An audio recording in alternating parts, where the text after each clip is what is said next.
Like any other movie, Soul has an ending, but it isn't as conclusive as some would hope. We have some loose ends, but there's a reason for that, so let's find out why.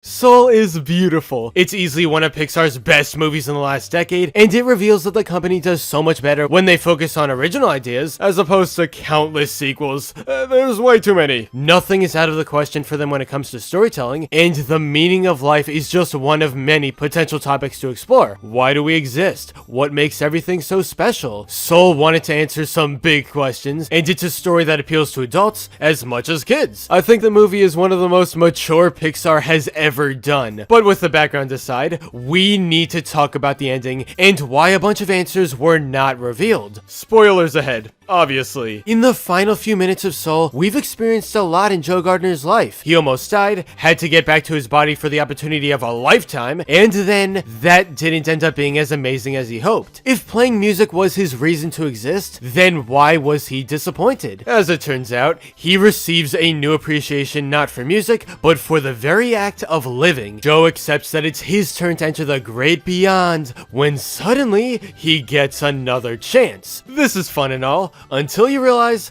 that's it. We don't get to see what Joe does when he comes back. We don't see anything about how 22 spends her time on Earth. The movie ends without giving you the answers, which some people might look at as a negative. Soul's director Pete Docter had some interesting ideas on different endings and why they went with what they did. We storyboarded a bunch of stuff where Joe and 22 met. Docter says one of them was in New York. 22 was like a student that Joe later recognizes. In another one, she actually ended up in India as a kid living there, says Docter. In the end, it's kind of one of those things where I feel like if the audience falls in love with these characters, I would rather that they have their own answer to where they ended up than trying to provide all those answers for them. For me, it's really a great joy when you can create these things that have a life of their own that sparks a whole story for someone else. We know that audiences often want to be told exactly what happens to the character. They want to know that the character made the right decision. But in the case of Joe, we didn't want to put a choice on him. We wanted to say that regardless of what he ended up doing, whether it was going back to teaching, playing in a band, or some hybrid of both, he just appreciated life better. Pete also mentions that finding the right ending was hard. Sometimes Joe died, other times he was alive. They experimented and gave concrete answers as to where the characters were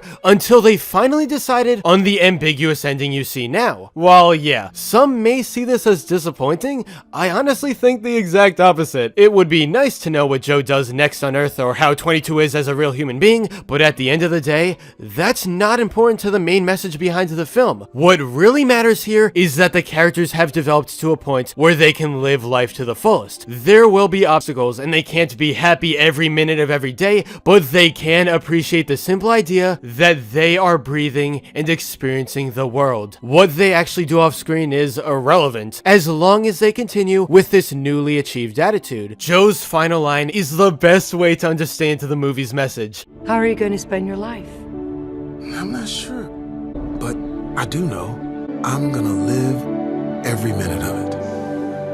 In life, you can do anything you want. You don't need to be limited to a single passion or goal. You really just need to take a deep breath, walk outside, and be glad you're alive. It's as simple as that. Listen, I know Soul's ending is different. It doesn't give you all the answers. It leaves some big loose ends. But the truth is that we don't need to know what comes next. As long as we know the characters are living, truly living, that's what matters.